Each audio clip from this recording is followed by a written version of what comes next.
지리산과 섬진강을 품어 문화예술이 살아 숨쉬는 고장 하동. 문학의 수도라고 불릴 만큼 하동군에서는 여러 문인과 문학을 만나볼 수 있는 곳이 많은데요. 오늘 만날 분은 어떤 분인지 궁금하시죠? 지금 바로 하동으로 떠나보시죠. 수려한 자연미를 가진 하동. 지리산을 따라 섬진강이 유유히 흐르고 남해바다를 굽어볼 수 있는 천혜의 절경을 지니고 있습니다. 하동은 자연과 환경, 그리고 사람이 서로 조화를 이루고 있는데요. 그래서 유난히 문인들을 많이 만나볼 수 있는 것 같습니다. 그럼 지금부터 문학 속의 흔적을 찾아 떠나볼까요? 지금 제 뒤로 보시면 고즈넉한 초가집과 또 푸른 산이 보이는데요. 이렇게 맑고 고운 곳이 바로 토지의 배경이 된 곳이라고 합니다. 오늘은 하동에서 문학 여행을 떠나볼 텐데요. 오늘 저와 함께 하시죠. 처음으로 찾은 곳은 토지의 배경이 된 평사리.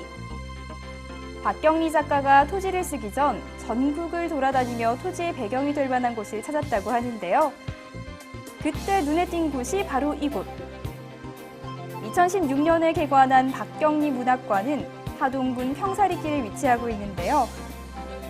박경리 작가의 일생과 그의 작품들에 대해 알 수 있는 곳입니다. 선생님 사후에 박경리 선생님 따님께서 당신의 어머니의 문학 세계를 가장 잘 나타낼 수 있는 곳이 토지의 주무대인 이곳 하동군 평사리 뜰이라 보고 하동군에 많은 선생님의 유물을 기증하게 되었습니다. 그래서 하동군에서도 선생님의 뜻을 기려서 작년 이렇게 별도로 이렇게 박경리 문학관을 개관하게 되었습니다. 문학관 입구에서는 동상의 모습으로, 문학관 안에서는 초상화의 모습으로 반겨주는 박경리 선생.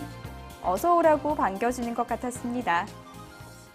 여기 보이는 사진이 그 박경리 선생님 영정 사진으로도 쓰였던 그 사진인데 이렇게 고추를 말리는 소탈한 모습이 가장 박경리 작가다운 사진이 아닌가 이렇게 보니까 참 고우시네요.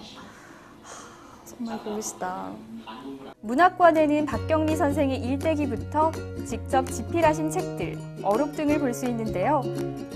많은 자리를 차지하는 건 단연 소설 토지였습니다.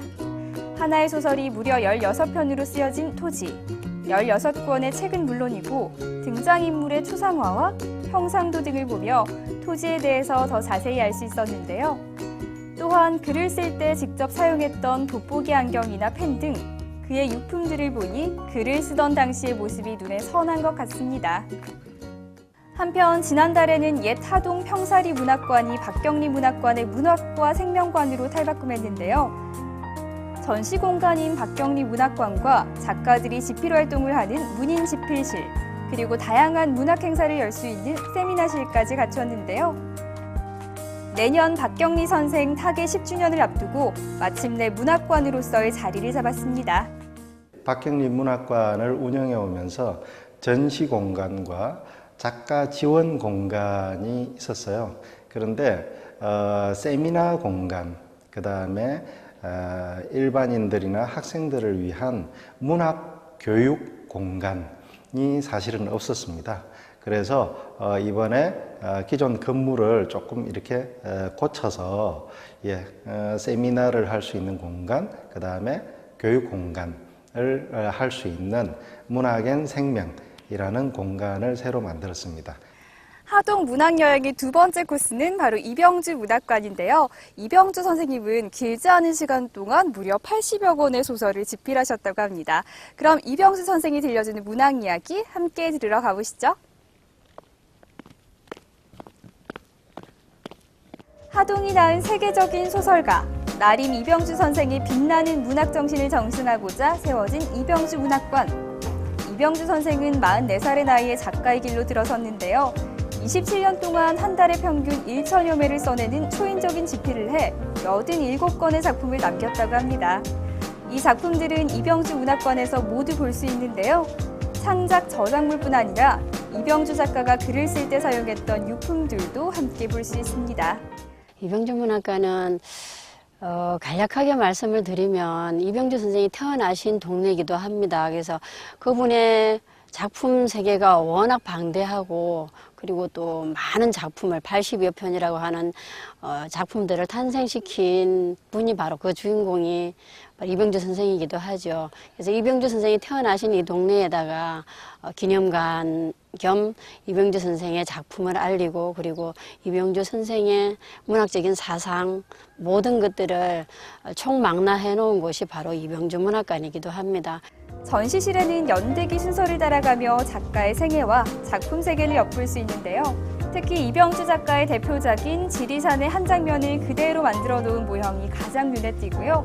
또한 원고를 쓰는 당시의 모습을 모형으로 볼 수 있어 더욱 생생하게 만나볼 수 있습니다. 오늘은 하동에서 문학 여행을 해봤는데요. 하동하면 산 좋고 물 맑기로 유명하다고 생각했는데 이렇게 많은 문학인들의 숨결이 느껴지는 곳이라서 굉장히 뜻깊은 시간이었습니다.